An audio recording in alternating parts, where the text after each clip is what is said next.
Good afternoon and welcome to our September 2022 episode of In Search of Civility. I am Kelly Packer and I'll be moderating today's discussion with my co-host, Kathy Grismeyer. Before we introduce our guests, let me share with you a bit of background on In Search of Civility. The series is an innovative partnership between the Association of Idaho Cities and the Boise Metro Chamber. We started this series in January 2021 and remain committed to discussing the challenges facing our state and communities. In Search of Civility believes in the idea that truth exists and cannot be found without a sincere exchange of ideas. Civility in our discourse, we believe, is necessary for advancement and preservation of relationships, institutions, and society. To agree, one must first disagree well. Listening actively to key stakeholders, giving your political opponents respect, the benefit of the doubt, empathy, and sympathy for their motives. Ultimately, civility gives us the opportunity for our own ideas and notions to change, bringing improvements to our own lives and even society as a whole. We believe civil dialogue can affect great change, which is why we strive to help important conversations take place. These conversations are not possible, however, without the help of our partners. Thank you to our media partners, Idaho Ed News, the Idaho Statesman, the Idaho Press, and the Idaho Capital Sun. They provide us with a platform and audience with whom we can interact. Joining us today are two special guests. Kathy, tell us a bit more about our guests today. Thank you, Kelly. We are really so honored to have two special guests join us today. The first person I'm going to introduce is Representative Lauren Necachea. She was appointed to the Idaho legislature in December 2019 to represent District 19 here in Boise. 1 year later, she was elected to the House Assistant Democratic Leadership, and she grew up in the district that she represents and feels fortunate to be able to raise her family there. Prior to joining the legislature, Representative Necachea spent nearly a decade leading nonprofit programs dedicated to policy research and advocacy. Her interests and expertise include tax policy, healthcare, children's issues, and criminal justice. She sat on the steering committee for Idahoans for Healthcare, the ballot initiative campaign that was successful in expanding Medicaid here in Idaho. Representative Necachea previously oversaw and evaluated programs addressing children's safety and health hazards for the Baltimore City Health Department. Prior to that, she was a policy fellow with joint appointments at the Robert Wood Johnson Foundation and Princeton University Center for Health and Wellbeing. She has evaluated anti-poverty programs internationally and was awarded a Fulbright Fellowship to study microfinance in Peru. Representative Necachea earned her master's degree in public affairs at Princeton University and holds a BA in economics from Pomona College. Welcome, Representative Necachea. And then our second guest that we're excited to have join us today is Miguel Legarreta. Miguel serves as the president of the Associated Taxpayers of Idaho. They were founded in 1946 and are a nonpartisan, not-for-profit organization that works on behalf of all Idaho taxpayers. Today, Associated Taxpayers of Idaho remains a leading statewide association encouraging effective and responsible government through research and public education. Prior to his role at the Associated Taxpayers of Idaho, Miguel was the Director of Public Policy for the Boise Regional Realtors and Government Affairs Director for the Building Contractors Association of Southwest Idaho. In those roles, he advocated on numerous issues promoting housing and home ownership. Miguel began his career in public policy working for former Idaho Governor Dirk Kempthorne as executive assistant and scheduler, where he coordinated staff, issues, and activities throughout Idaho.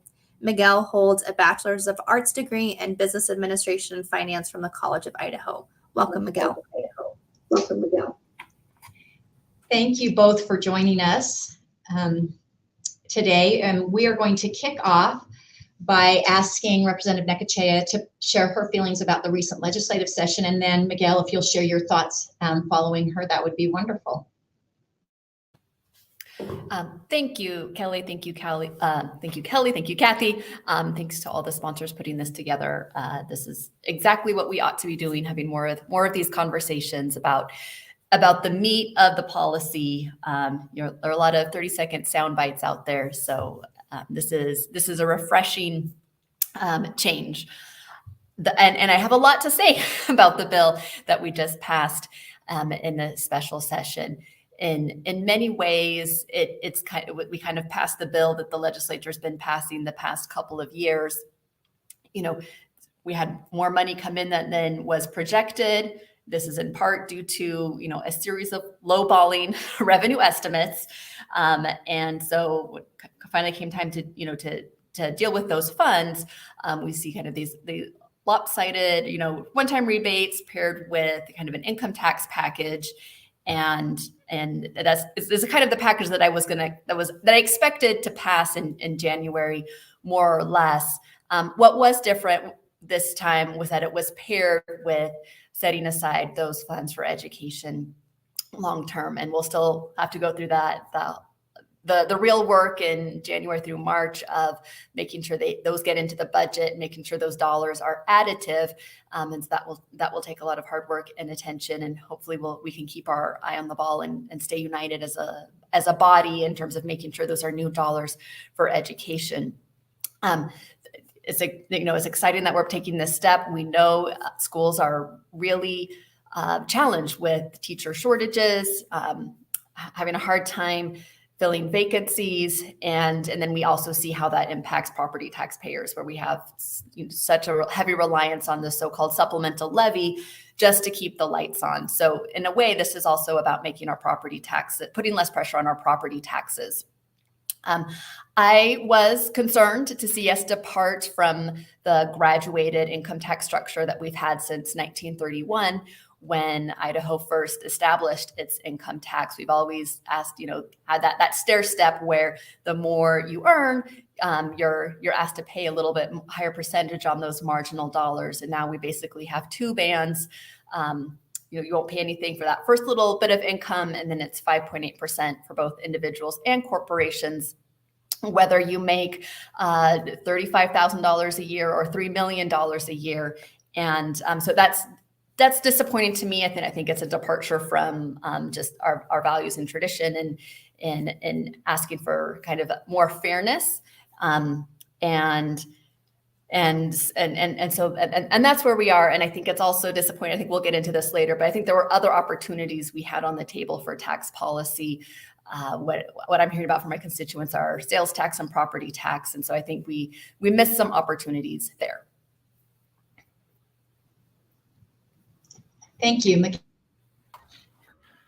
Yeah, thank you. I'd agree with the representative. It's nice to actually talk details and the nuances to policy as opposed to the sound bites, because there is so much to all policy, and it's incredibly complicated, whatever it is, tax policy being my area. It's everything. It's a cause and effect, and everything you do has implications. And getting into the, I guess, real meat of what we are doing, talking about, and maybe doing is a great opportunity. And also, no one agree. Even those in the same party in the building don't always agree to what and where and how we should do tax cuts, education spending, or the multitude of other issues that the state deals with. And it's good, I guess, in terms of the special session from my organization and my perspective, is we did have this massive revenue surplus. And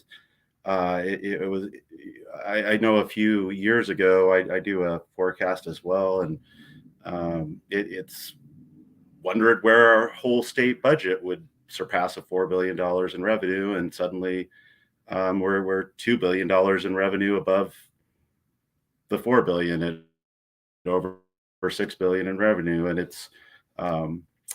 it's really fascinating, and I know I've been doing some digging into that as well, because how much of this is here to stay? How much of it's the growth and the in-migration we've seen? How much is it, the influx of federal dollars and the implications of that? It's a really interesting situation that we're in, and I really think the legislature in choosing to go about a special session where basically nobody got exactly what they wanted.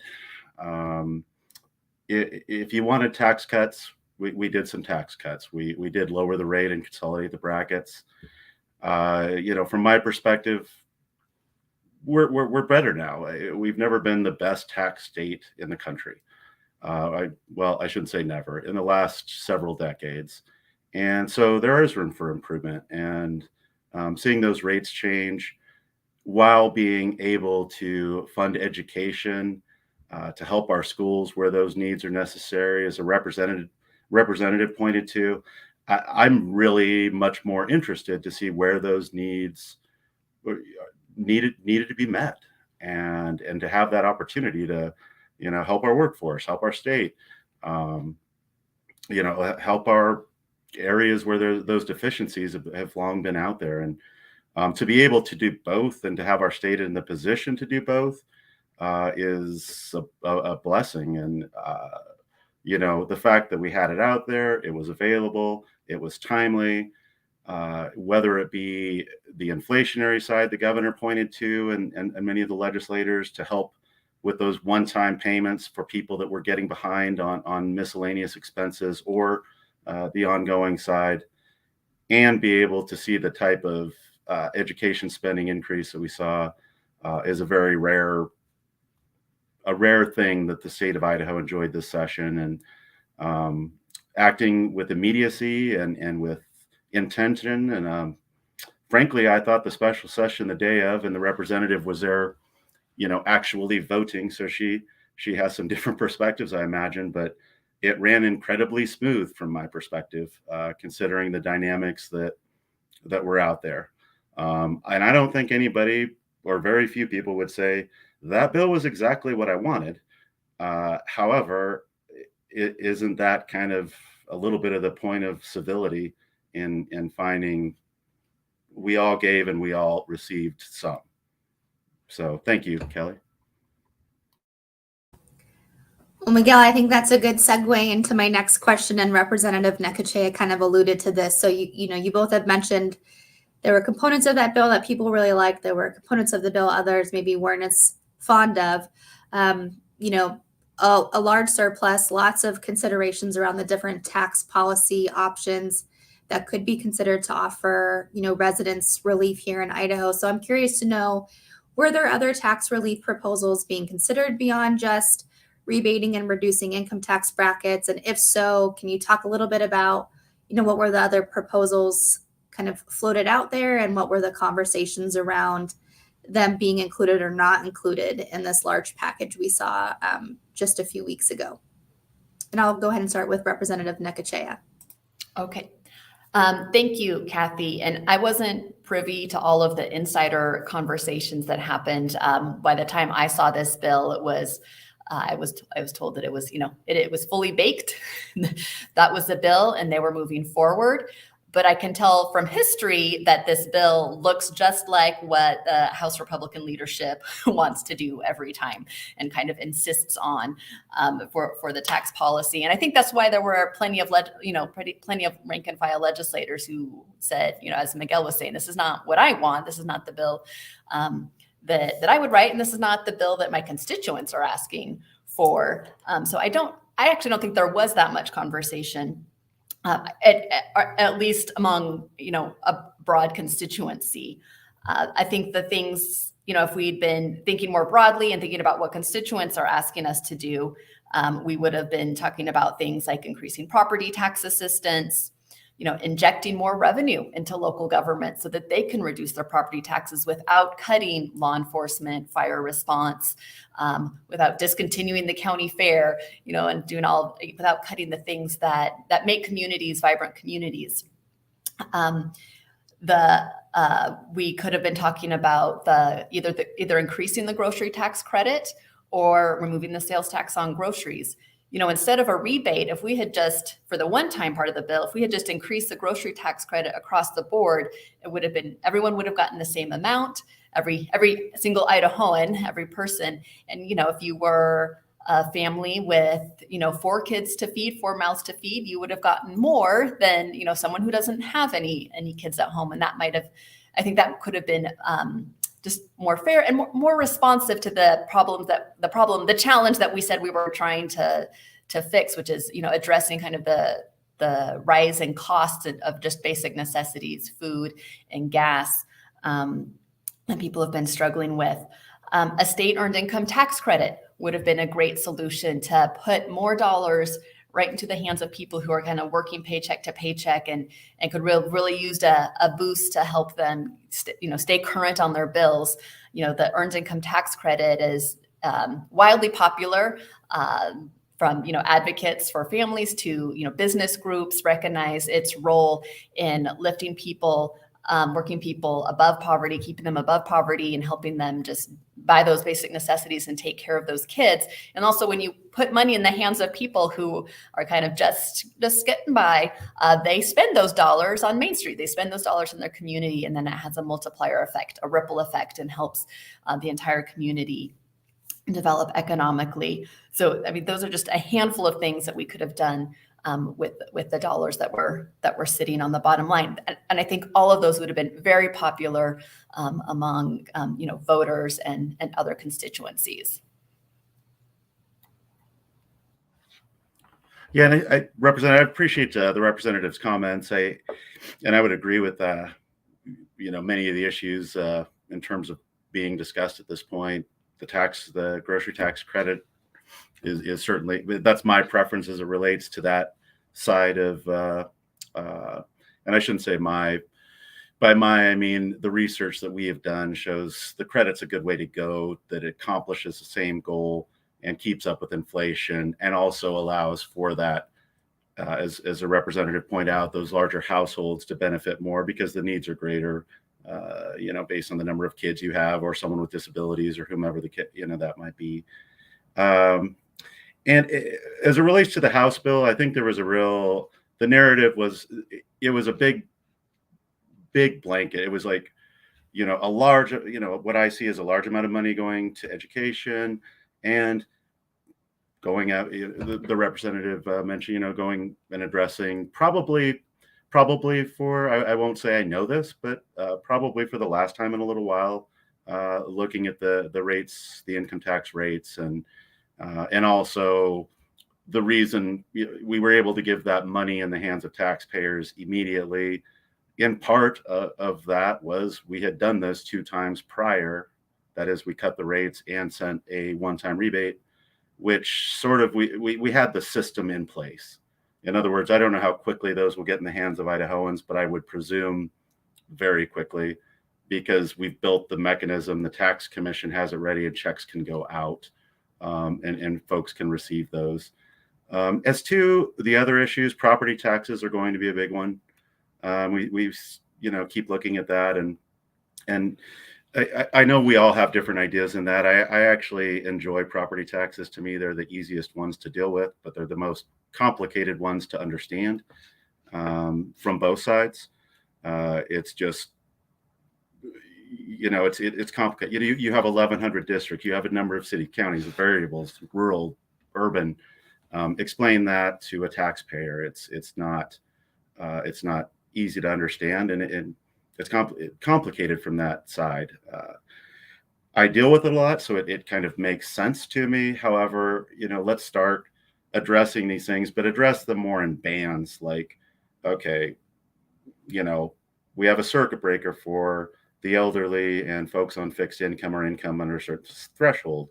Let's look at that band. Let's look at, what do the cities, counties, local governments, and districts need? And where are those needs not being met? And what's the difference between, say, a smaller city, a growing city? Let's address those specific areas, rather than that, I guess you call it large, let's throw away our entire property tax system and start over or something. We actually, folks may not totally agree, but we do well with our property taxes, at least relatively to, if you compare us to other states, our system, believe it or not, compares reasonably well in a lot of regards. It doesn't mean that we can't work on it, because we certainly can and need to. But let's look at the specifics and work policy around, the actual needs, the needs of government, the problems, the needs, and what we can do for the taxpayer, and see what we can, really find, and then in a way that the taxpayer, local government can feel that, know that, and because I know there are mechanisms that we can work this through. and find a good balance. Wonderful. You actually segued really nicely into our next question, where we're talking specifically about, property tax relief, because most, if not all of us, have been hearing people clamoring for property tax relief. And Kathy and I, both being city advocates and staff, recognize that need to respond to residents' concerns, but we also recognize that our property taxes are the major funding source for cities and counties and local jurisdictions for those essential services and everyday needs like fire, police, ambulances, roads, etc.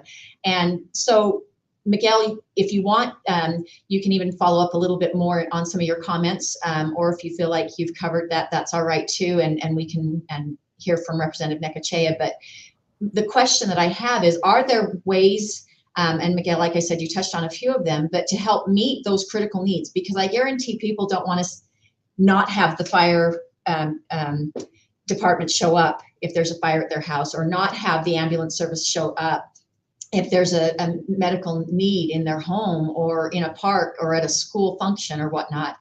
But they are interested in some property tax relief. So if we could talk a little bit, Miguel and Representative Necachea, about if there's ways to still meet those critical needs while providing property tax relief, in your opinion. Well, I'll go really quickly. I took too long on the last one, but because then I did touch on the second. I think one, and I'm just going to mention this, by the way, there's a Property Taxes 101 YouTube clip that myself, the Association of Counties and Assessors, put together. It's about a 10-minute video. I've forgotten the name of it. I'm sure if you look up our names, it's great. That one is helpful for maybe constituents or others to look at, because it does know what you're saying, Kelly, and basically how the funds are created and how taxes and budgets are set and what they go to. So I'd say that first, because sometimes there's a confusion related to that, and it's certainly not, I guess you'd call it, it's probably one of the most disliked taxes, of course, because you have to live in your home and you have to pay those taxes to live in your home. I own my own home, and so in December, right before Christmas, I'm going to have to write a check that I would rather write for Christmas presents to my county. So I certainly understand that. But I'd also note it's been such an interesting time. I mean, we've lived through two black swan type events in our housing market, in the last, 10, 12 years, the 2007, 8, 9 time, and of course now in the other way, which really, it's confusing, because we're seeing this valuation dramatic decrease years ago and a dramatic increase now. And those valuations, although they're not specific to your tax, it's still unnerving or disarming when you see that valuation and, see how much your home value has gone up. It is part of the tax equation, but it's not its entirety, which you'll be seeing that tax bill. I don't remember, Kelly, if you haven't already, you'll be seeing it soon. But it's a kind of simple budgets divided by taxes equal the levy, by value equal the levy. And it's confusing, because it's not, I just pay 6% on my item I purchase. But there are things we can look at, and I'll let Representative get into that, some of her thoughts there, of course.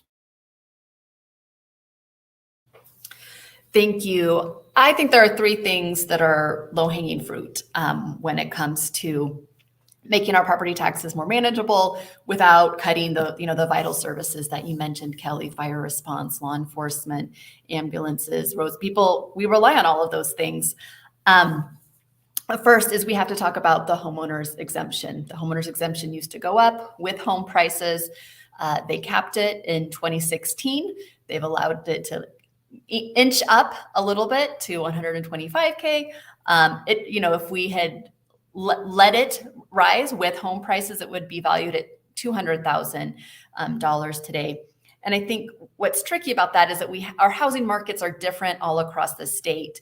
And if we aren't going to re-index to inflation or in home prices, we need to at least take a look at county by county. Is there something that we can do. I would love us to, restore that index and adjust for inflation. But if we can't do it statewide, let's at least talk about it at the county, because in my district, home prices are exploding, and we've got people who bought a modest home, a decade ago, 2 decades ago, 3 decades ago, and now they're seeing all of this, this growth come up around them, and now their lot, they could be living in a tear down, and the lot could still be worth, $800,000 or $1 million, and then they're at risk of being taxed out of their home. So we need to have a better balance. We can't. It's unsustainable.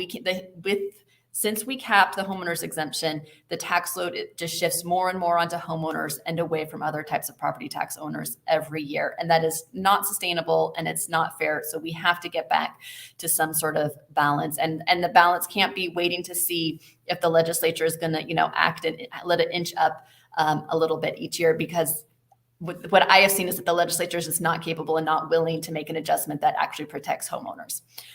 The second thing we should be talking about is impact fees for schools.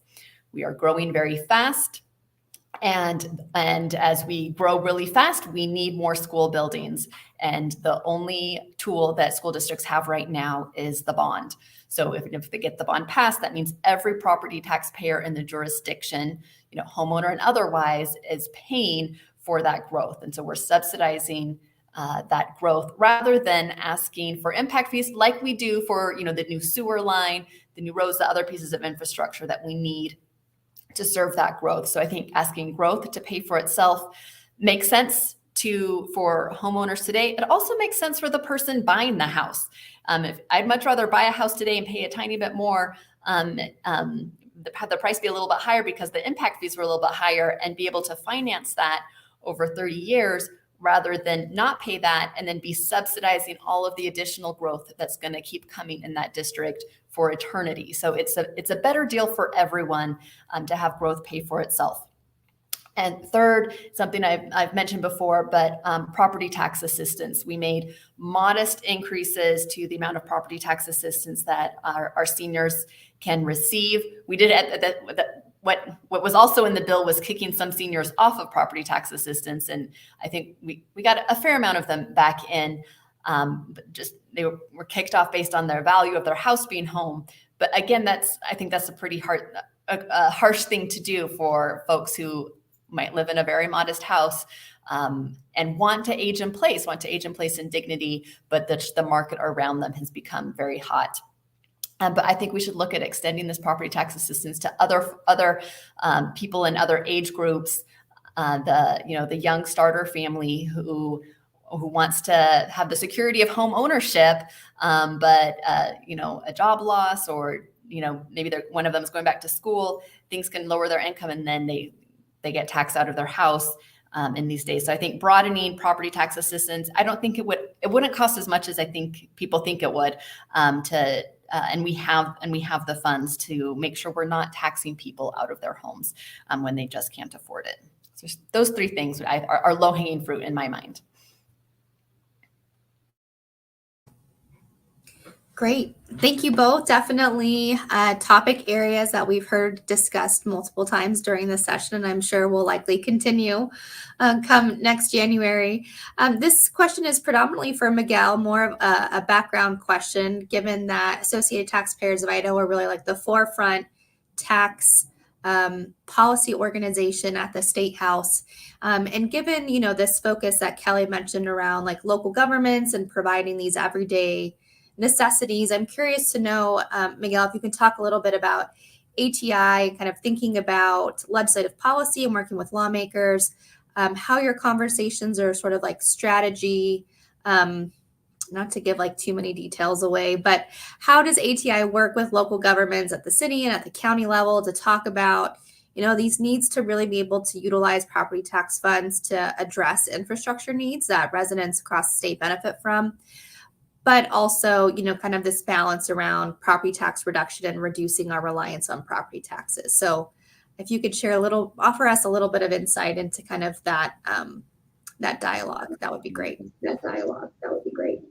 And I would just piggyback that with saying, I'm curious if the legislature's even ever thought about those same types of things. I think that's a great question.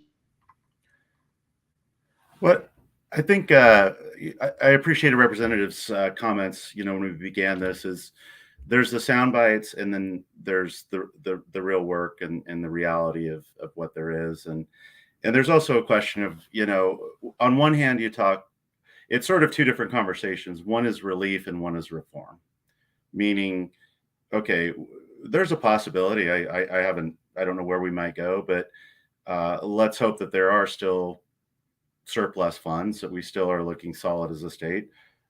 Relief means we can get money back in the hands of taxpayers via some method of revenue that comes from the state, as opposed to is collected at the local level. Or does the state pick up elements that the, say, local jurisdiction is responsible for and pay for those services, such as the judiciary or things that are onerous or expensive on the local level, and allow the state to do it, again, if our funds allow for it.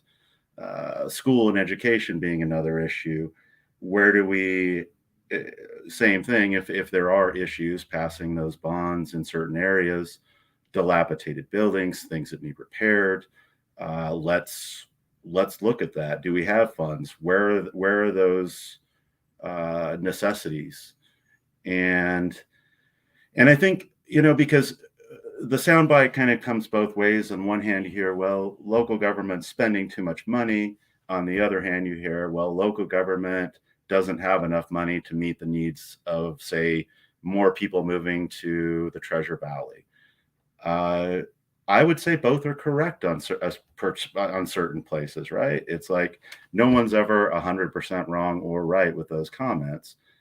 But rather than just put a broad swath around it, where are we lacking in the needs, and where can we improve? And what are we doing for the taxpayer? Maybe for the local level is let the taxpayer know what you're doing. Let the legislature know what you're doing and where the needs are. And then there isn't this blanket sort of perception that, well, local government may spend too much, or the other perception, we don't have enough. I would prefer, because I like the analytical side, what's the real story, and where can we, what can we do about it? And then it's also, again, to me, I see it as relief on one hand and reform on another. Those two can pair or marry each other, but we may have the opportunity to provide relief so that the taxpayer can see that now, and while we're providing relief, work on a lot of reform issues. I mean, there's other things that represent, for example, there's some assessment methodology issues with properties that we could look at. Because I think sometimes because there has been this dramatic increase in residential properties, at least, well, in most of the state, and that certainly has changed.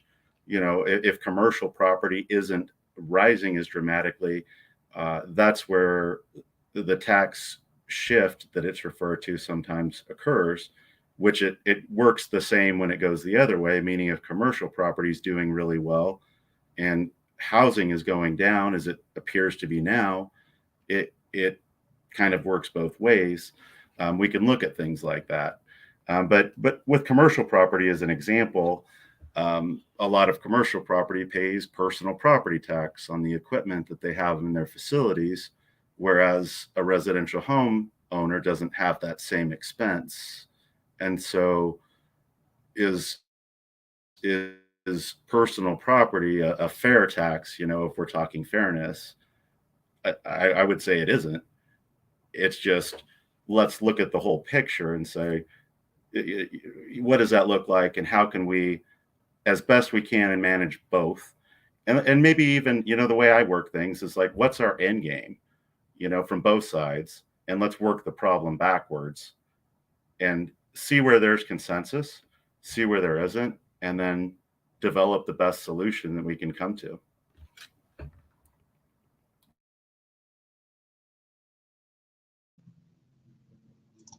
Representative, did you have anything to add? Okay, then I want to shift a little bit to an education component that AIC is focusing on this year with legislators, and it focuses around the budgets that oftentimes the legislature is complaining about, and just helping legislators understand that those budgets that are primarily funded by property taxes are the same budgets that make the investments in communities to attract and maintain businesses in Idaho. And while the state becomes the beneficiary of those investments in the form of sales tax revenue from business and consumers, we at AIC wonder, is there enough focus and a clear understanding from policymakers about that system, right? That locals are making the investments and they're getting the ROI in the form of sales tax. Because I know oftentimes when I talk to legislators, they say, well, we share that 11.5% with you, but they fail to recognize that even that 11.5 is actually replacement money from past negotiations. It's not generosity. So that 11.5 is backfilling revenues that were taken in other forms. And so helping them understand that the revenues that they're enjoying that have, I think, made up in large part that surplus, especially from the stimulus dollars that came into our households in Idaho,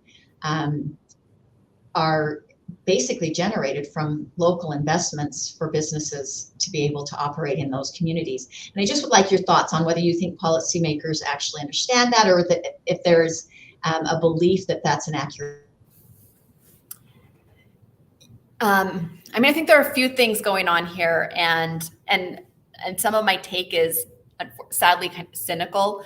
But you touched on it, Kelly. I think there's this view that the local share of sales taxes somehow is a gift that the legislature is bestowing on local governments who have real serious responsibilities. If an ambulance doesn't get to a citizen on time and their treatment is delayed after a heart attack, those are real serious consequences. And when we get to sit in the State House, we're pretty removed from a lot of those real things that happen, the real services that get to be delivered. We don't get called about potholes typically, but there are people who do, who are on the front lines, making sure their cities are vibrant, have all of those services in place, emergency response, law enforcement. And you can't grow a business where you don't have those things. And so the cities do this work to make a vibrant, and sometimes, a beautiful place, helping make sure that, there's art, and Main Street is a place that people want to come out and spend their money and conduct their economic activity. And then the state benefits from all that, not just in sales tax, but income tax. They keep all of the income tax, that locals help generate. And I think there's an unfortunate disconnect, and they just don't understand the day-to-day because they're very removed from it. And then there's also, I think, a thing that's happening with the finger pointing. I think the legislature created a real mess when they capped the homeowners exemption just as home prices were exploding. And I think there are a handful of legislators. There are many who want to correct this problem. I think there are a handful who want to deflect that attention and finger point at local governments rather than saying, and say, oh, it's just explosive, local budgets. Ignoring the part where we have all these limits in statute about how your budget can increase, and then they just made that much harder. And so they can't see this thing over here because there are a small number of people who are benefiting very well from that cap on the homeowners exemption. So I think I just think I think folks are not always operating in good faith. And House Bill 389 is a really good example of that, where they took in statute that, the statute that limits that property tax budget growth, and then limited even more severely in ways that make it really hard for small and medium cities to grow, to, approve the new housing projects that we desperately need. And, the city of Greenleaf had a great example of this, where a developer came in and wanted to build housing that is urgently, desperately needed for our valley. But because they're a small city, they would have bumped up pretty fast under those, percentage growth caps for investment in those local services that they were going to need. And so it was kind of, they were in a catch-22 where they couldn't move forward with this type of a project, because of these artificial limits where the legislature used the heavy hand of the state to decide what locals can and can't do, basically. And so I think, and I do think there are still a lot of legislators, and we'll have a whole new crop of legislators coming in January. And so I'm hopeful that with more education, they can understand that a little bit better, that there are already a lot of restrictions on what locals can do and how quickly they can grow their budgets. It's really inflation plus growth. And we've had high inflation, that we're not even kind of being able to manage that. So, I hate to be so cynical, but I think there's some things that are happening that are not in good faith.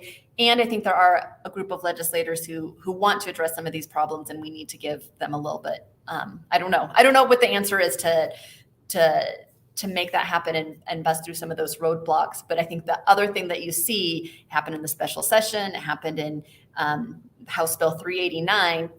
It was a sweeping bill meant to address property taxes. It did, it kicked seniors off of property tax assistance and did all of these things. And it was very poorly understood because it was doing so many things at once, and only a few people were in the room when the bill was written. So I'm still hearing about legislators who, I didn't know we exempted this type of, transient personal property, 2 years ago, because it was so complex and there was so much in it. So people are voting without really good information. So I appreciate all of the education efforts, and just keep up with that, please.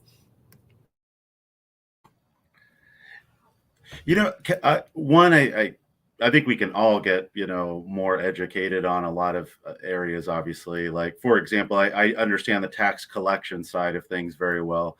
I don't always understand all of the needs that, say, your folks at the cities need and things like that. So there's always learning. And I think I'd also, because there's absolute truth to that. If I've said a few times, obviously there's been some, wow, we're growing so fast and things of that nature, and we need to keep up. And that's true. However, if you've gone to parts of the country that saw the exact opposite, or even are continuing to see the opposite, or, where they've lost, Michigan or places, or in Ohio where they've lost, whole industries to an extent, that is a much uglier picture. In other words, the revenue isn't coming in. People aren't coming in. It's a much more dramatic issue. So I would say we're dealing with what I would call a good problem. I would rather see us growing than, actually people not coming in, because if you've seen some of those cities, they're run down. It's a mess. As to recognizing what local government puts in, the answers, I'm sure, we all need to get educated on a lot of sides of things. I mean, the work that, the city of Boise, others put in on ensuring that this is the attractive place. I walk out here, people are taking pictures of the artwork in Freak Alley all the time and on the buildings, and, that's meaningful stuff. And that's just the what people see, right? Not everything that's under the ground, not everything that. So I think it's both, but I think it's also, again, that combination. Part of why people come here is our taxes, our roads, there's a lot of reasons people and companies choose to move here. And most certainly that's one of them. And I think a better understanding of how all those things work together, because we all want to pitch that message. We all want the state to be well balanced, seen, and if we are lacking in essential services, emergency services, where are they? How can they be met? What can we do differently, while balancing, the taxpayer side? And the homeowners exemption piece is always a little bit, touchy for me, because, now we're seeing, in all likelihood, housing prices, decline in value, it appears. And it can work the inverse way in a declining market, in that you could see, in essence, your home value go down while your property taxes are going up, and your homeowner's exemption going down in light of that. And so it's just an interesting situation that's also difficult to explain if these sort of extremes in the market are taking place. So it's, I'd love to say tax policy is easy, but it just isn't. And, working together, I do know, and I mean, I have my own, we all have our own thoughts. And I respect all points of view, because particularly people, with good intentions, we can find, ways to get solutions. And I believe in the good intentions of, all of us here, and let's just have that dialogue. So thank you. So I'm going to take us a little bit back to the discussions around the budget surplus, which is where we started our conversation today. We just got through a special session. Feels like January. We have many months to go, but we'll be knocking on our door here before we know it. And so in thinking about how both lawmakers, policymakers, and then those of us who engage in policy making, policy advocacy, are thinking about the 2023 session, and recognizing that there's likely to be continued budget surplus funds that the legislature is thinking about, how does the state make those investments? Do you think that we'll continue to see any discussion around ways that the state can reinvest those surplus dollars into the critical infrastructure that cities and counties across the state need to make those day-to-day services feasible, functional, accessible for our residents, in a way that also allows us, maybe we take less of our property tax budget that next year, because some of those costs have been covered through investments the state's making in infrastructure. So a question to the both of you: if you had a crystal ball to see into the future, what do you think those conversations are looking like in the lead up to 2023, and how those dollars could or should be invested in infrastructure, and thinking about it as a property tax relief measure for our residents? And whoever wants to jump in can go for it. Miguel, I'll go first, Miguel. I was waiting to see if you unmuted.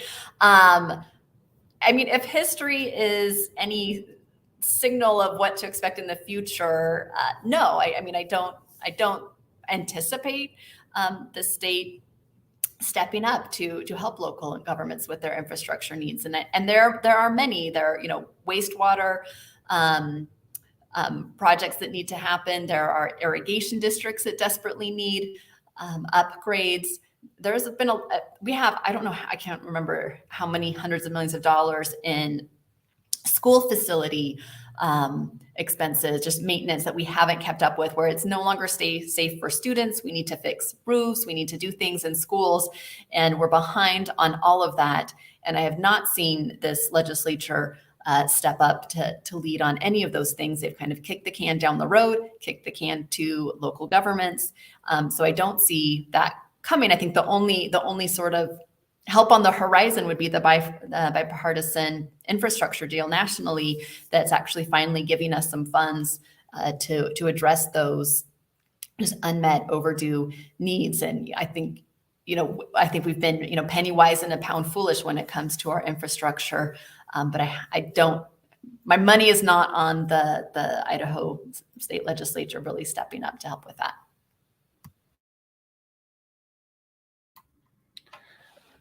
I guess I'll be the optimist today. I think we have, if nothing else, the amount of revenue we have, and in my little analytical world, I guess, I've been doing a lot of deep diving on my own just to see. I do want to know and provide as much information as to, I think, a big question folks have, regardless of what we may or may not choose to do with it, that is increased funding, property tax relief or reform, whatever the case might be. What is real and what is going to, or what are we going to see ongoing?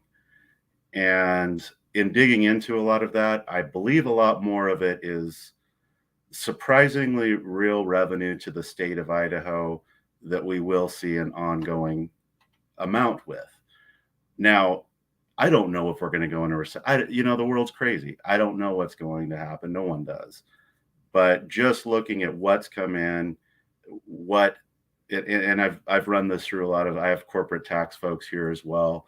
So some minds to kind of just look at this, and it's kind of incredible what the state. Now, I'm not saying there are other states around the country, not a lot, but have seen, something kind of like us, like Utah has, and there's 6 or 7 others, but it's sort of it's just a really fascinating thing that we've attracted as much business, immigration, investment, folks, that our revenue has just gone the way it has. It's just, it is kind of hard to put in your mind. Now, that being said, there's a degree of caution being used along the lines of what the questions are.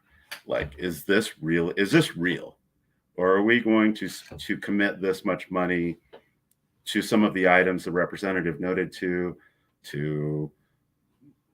some sort of property tax relief, whatever the case might be, and then in a year or two see that was just, going to be in 2022 and 2023. I think that's the reservation. And it's a really, I believe, a unique opportunity for us to do things that I don't think anyone would have ever thought we could do. It's like we can do both. And it's never been that discussion in the past. It's either or. And Representative Necachea, being in the minority party, probably knows it's often not what the minority party would all completely support, because if the choice is made between this and that, it doesn't always go that way. But we have some either or, but we have some opportunities potentially to say both, depending on if we can come to what both really is or what we can look at. And it won't be everything for everyone, but I believe it can be something for a variety of our groups, segments, what we've created these bands around to say, let's target this specific, group of individuals. Let's say the circuit breaker or something of that nature. Let's target this group through an income tax credit, potentially, whatever it might be. Those opportunities may exist. It'll take some, I'm not going to tell you everyone's just going to walk hand in hand, but I believe that there are some opportunities to say both. And in policy, that's a pretty rare potential opportunity. Absolutely. I know that, as I mentioned earlier, AIC has been really working hard on developing some educational tools to help, because we really feel that for the most part, it's just that lack of understanding maybe on a lot of different levels, whether it's the services that are actually provided and paid for by those budgets, but then also how the budget comes together and works. You've touched on it a little bit, Miguel, that, it's not just about the budgets, it's also about the valuation, right? And that's not always part of the talking points. And there's just sometimes either a lot of misconceptions or just misunderstanding or lack of information. And we're really trying to work on that. In fact, I had one legislator reach out to me shortly after this last 2022 session and say, why do locals even bother me about property tax policy? We have nothing to do with it. And I said, well, actually, that's not true.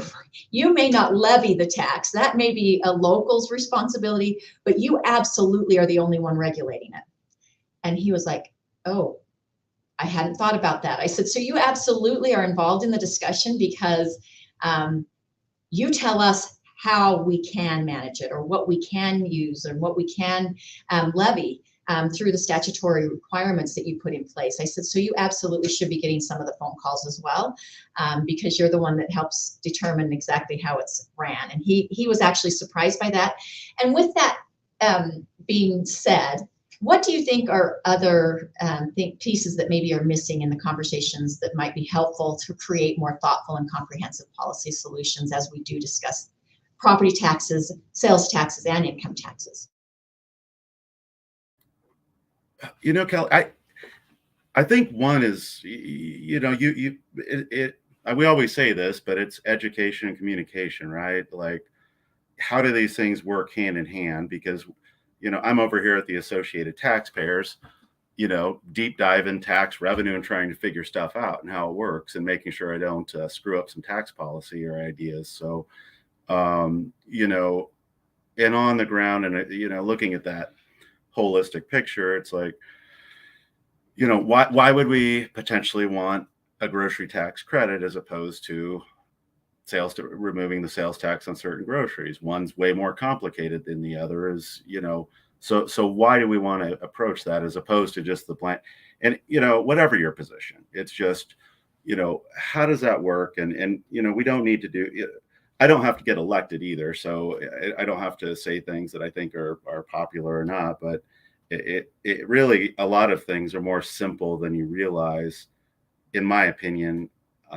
If you just boil it down to, if you do this, it looks like this. And if you do A, it looks like this, B, it looks like this. Which do you prefer, A or B? And, go about things a little like that way. I can get caught up in my own personal beliefs too. Occasionally I'll do that same analysis and say, well, I was wrong. Let me do that again to make sure. So beliefs sometimes, need that education, information, data, and to say, okay, well, perhaps I can look at things a little bit differently. I don't know if I have a great answer to that, but there is a lot to, information, and knowledge is power. So the more that's out there, the more we share that with people, and collectively, if we can do that, I think the better off we all are.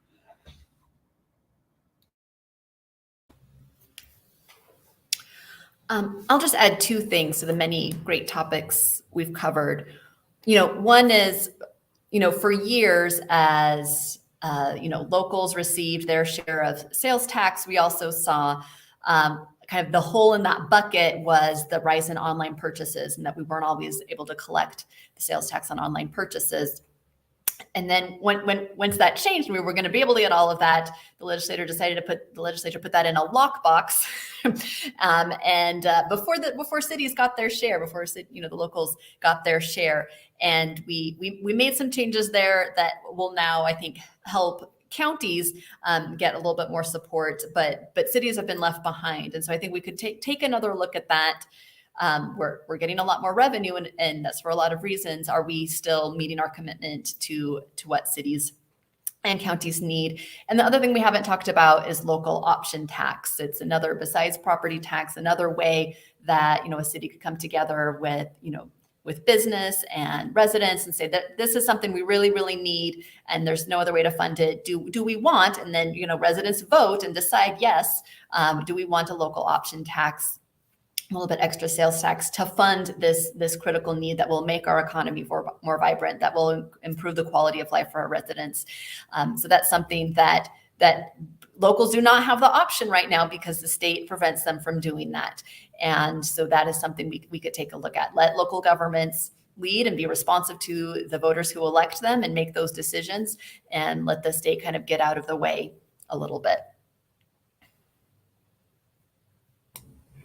Well, that was a perfect segue. Thank you, Representative, into my last question. And, in thinking like creatively, are there other ways that locals and counties and tax advocates and advocates for our residents, are there other ideas out there that allow us to fund critical infrastructure while also providing property tax relief? So, Miguel, if you have any ideas you want to jump in before we finish, or Representative Necachea, if you have any other ideas you want to share as well, we welcome you both to share with the group. I might just point to, it's like the local option tax. There's some thoughts there and elements that, there might be a way. It's just, that's one of those that gets really, it sounds simple, but it gets very complicated. But I think just really getting to the meat of some of these, like, I don't think we can, if we really want to say that we can all agree on some of this, I think we can all agree in principle that locals, county, cities need to pay for infrastructure. The state needs to pay for what they need to pay for. And the two are intertwined in certain regards, regardless of how you look at it. Even if property taxes are collected at the local level, we should all be working together, because at the end of the day, people loving the state, our state being what it is and what it could be, is all in our mutual interest. And so I guess maybe I'd say, let's see what we can maybe agree with or to first, and then what we're not agreeing to can be a discussion point after. But if there's points of agreement on these things, at least we could get that started, and at least we could get this started, and let's worry about all the stuff where there's going to be disagreement on maybe after that. Yeah, I'll just briefly piggyback on that, and I think more conversations and more listening could make a big difference. When you can't hire a law enforcement officer in the Treasure Valley because they cannot move here because they can't afford a house, that's a very specific niche problem that legislators need to understand. Legislators need to understand what our local governments are dealing with and what those challenges are. That this kind of the accusations that everyone's just spending extravagantly do not hold up when you look at just the very basic needs that they're trying to meet and that they're struggling to meet. I don't think we have adequate ambulance response time in most of the state.